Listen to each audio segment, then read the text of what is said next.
have you thought about, are you going to be maybe you don't make the starting rotation at first. I mean, would you be okay with or relish a spot in the bullpen, maybe long relief or a swing man? Yeah, I think whatever the Dodgers need, like I'm more than happy to do that. My personal goal is to be in the rotation at some point this Sure. year. I think just because I'm so efficient, I think that job suits me well, but I think I also need to improve my off-speed stuff just so I have that threat of striking guys out Sure. throughout the game. But I know like they're also they're looking for guys to come in and come out of the bullpen to be the connecting piece. And so I would love to do that as well. Whatever they need, I'm willing to do. And I know there's a lot of starting pitching right now, but to me, it looks like the Dodgers may be looking at making some moves. And so if that is the case, I think I have a good shot at helping out the club at some point in the rotation. And I'm looking forward to doing that for sure. Well, yeah, certainly the rumors are out there. Some of those starters that were signed a couple years ago or last year that are a little more injury prone and make the big bucks. Yeah, Dodgers might be looking to move some contracts, and why not bring up some of the talented youth of the farm system? I just one thing back to your mechanics. I noticed that your landing foot, you have a bit of a pop step, and I don't know what that's called, but it kind of reminds me of Rob Nen back in the day. Is that something that you developed in the minor league system, or was that something that you always had as part of your mechanics? Um, no, I think that's something that I've always kind of had. Like I try to, for me, it's important to stay on top, so I kind of use my landing leg as like a lever to propel my upper body, so it causes me to get more on top of the ball. Yeah. And I do that by locking out my leg, so it's like getting all the power that you're generating from your back leg through the pitch. Hmm. Uh, I know like my driving leg kind of looks a little funky sometimes, and maybe it's not the best picture perfect mechanic stuff, but it works for me, and Sure. that's all that matters. And Oh, you know, I absolutely. Definitely not a critique on my end. oh Sorry. no, I know. It's just been funny because my pitching coordinator with the Dodgers used to tell me that I looked like I was about to do a cartwheel down the mound because all my arms would be spread out real wide and my front leg is locked out already before I've even touched the ground. And so he gave me a hard time, which is funny. So I've tried to make a little adjustment here and there, but I was um, I was taught to point my glove towards my target, so that's why like I kind of take my glove and my front leg out first before I bring it back in. So it's kind of an unusual delivery, but it's it's good enough for now. Hey, it has gotten you this far, my friend. Do not change a thing. Now, I mean, we've kind of touched on this, but I just want to kind of ask the question: what are your expectations for the 2017 season?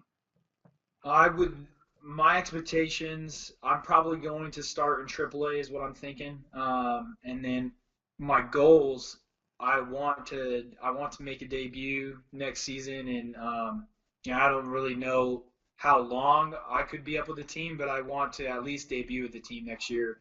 And if that doesn't happen, then I definitely want to be a AAA All Star. I want to make the All Star team, and win that PCL championship. We got really close last year, and I Yeah, think looking at like what the team could be this year, I mean, we should have started pitching for days.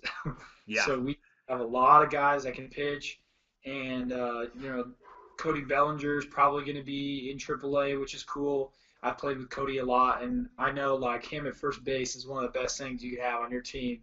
Just defensively, he's a rock. So he scoops up everything. So I'm really looking forward to having him on the squad. And I know Verdugo's coming up and Willie Calhoun. So it's going to be a lot of fun. Like I think um, there should be a good mix of old and young in the clubhouse. Some guys that are trying to make the big league team, and they're going to be able to kind of regulate the clubhouse atmosphere. sure. So show the young bucks like how it's done, and I got a little taste of that last year, and I think it's good, and just kind of showing the guys like, hey, this is what it's like when you're in a big league clubhouse, and so it'll be fun for sure.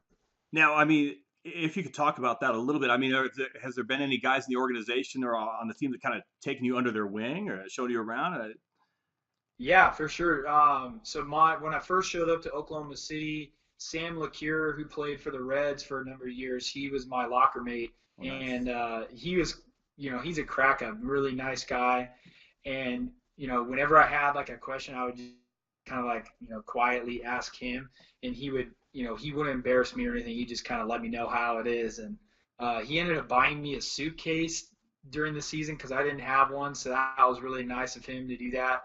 Um, Pitching wise, there's a lot of good guys on the team. So Ross Stripling was always a really nice guy, like really welcoming. Like when you come into a new team, it's always kind of awkward, and Sure. you're kind of trying to figure out. You're with a bunch of new guys, and he was always like one of the first people to joke around and like make me feel comfortable. And I always really appreciated that. So there's a lot of good guys. Charlie Culberson was one of my favorite teammates, Hmm. just like an amazing clubhouse leader.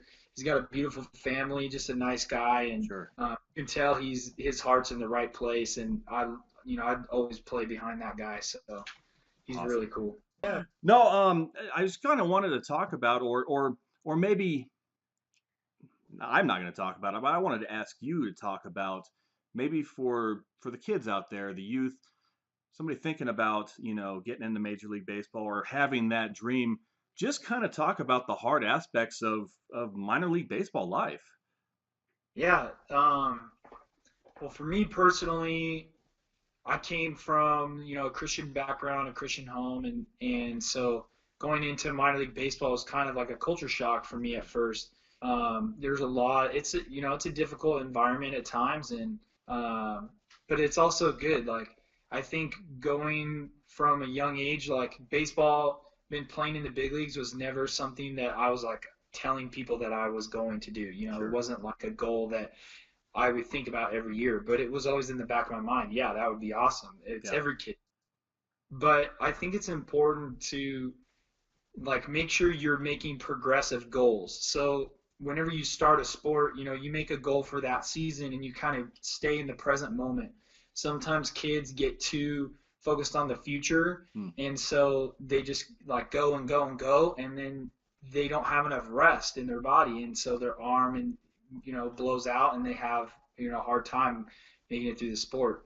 But minor league baseball, like the opportunity is amazing, and the people that you meet along the way is incredible. Like the whole experience is incredible, but there's a lot of challenges as well. Like just the ups and downs of the game. It's a lot more serious Sure. than it usually is, Yeah.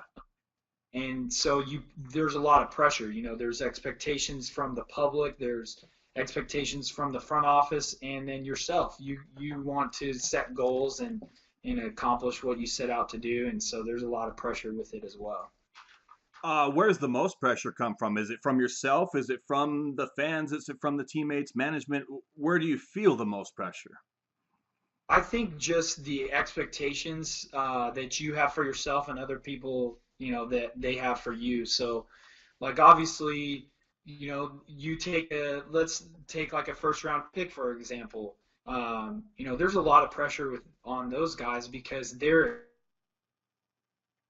to make the big leagues at some point.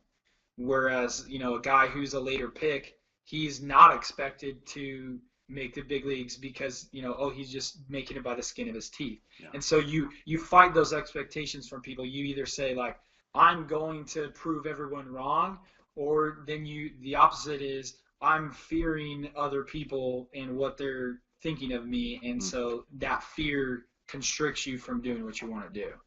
So you really have to be able to have like confidence in yourself and not let those outside influences affect you. And how much does your confidence level raise, or how much does that help your whole general well-being when you've got teammates like Ross Stripling and Charlie Culberson coming in and making you feel so welcome to the team? Yeah, when you definitely have to have a good support system, and like with every team, you want to find those buddies that you can like grind it out together with. That you're not necessarily you're competing together with them, but at the same time, it's not like a personal competition between the two of you. It's a collaborative effort. And then also having your family behind you. I think Mm. that's one of the most important things is just communicating with your parents and grandparents and family and letting them know like the struggles that you have because that's what it's all about. I mean, it's really about people. It's not necessarily about you and your personal success. It's like the impact you can have on people because baseball gives you this amazing platform, you know? So it's you want to take the people along the ride with you. And that's what makes those debuts so special because this is something that you've all done together from day one. You know, it's not just you going out there by yourself. Like, you wouldn't be able to do anything without the support of your family. So that's why it gets so emotional for families for sure. Oh, absolutely. I mean, without dad, mom, whoever in the family playing catch with you, my dad worked a lot. My mom would play catch with me until I bruised her hand and So she didn't want to play mom, catch with me anymore. mom used to play catch with me too. It's I love that. You know, those are some of my favorite memories. Oh yeah, oh yeah. I mean, it wasn't a favorite memory when I would bounce a curveball to her or something, but anyway. Yeah, absolutely. And just having them kind of understand, like they've always had my back just in social situations and stuff. You know, they always kind of direct me and help me out with that. Sure. And you know, your parents are some of the best, most influential people in your life. You got to have them behind you. And even if you do from a divorced family, I think it's you know you can still have that element even with both your parents. Just you know, having them together does help for sure. Oh, definitely. Oh, definitely. Yeah, it helps to have a support group, and you mentioned something earlier. I mean, having the platform that baseball does give you and impacting lives. How do you see yourself impacting lives in the future?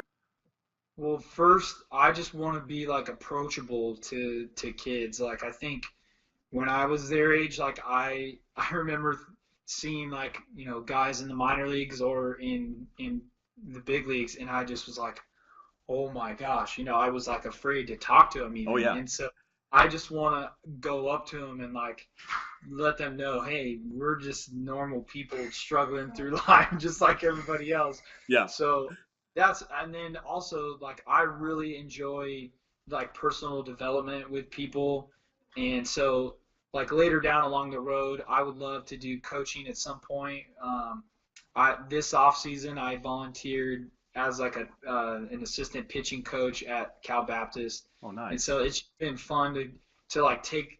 I almost take it as like a responsibility. Like if I have learned something in baseball, like I want to go and give it back to those kids, hmm, the guys that are trying to do the same thing. Because you know, if looking back, like when I was their age, if somebody would have come back and showed me some of the stuff that I'm learning now, I feel like I would have been that much better at a younger age. And that's one going to make the game of baseball better, but two, it's just going to it means a lot to those guys. And so sure. that's like what I really want to do, and that's why I'm also like, you know, volunteering to help out with the FCA camps for Southern California. Like you just like the kids just want to come out and they just want to be loved on, and Yeah, that's the one best part. You just get to love on them and like play baseball. It's a game. You're supposed to have fun, you know. yes. So it's a lot of fun.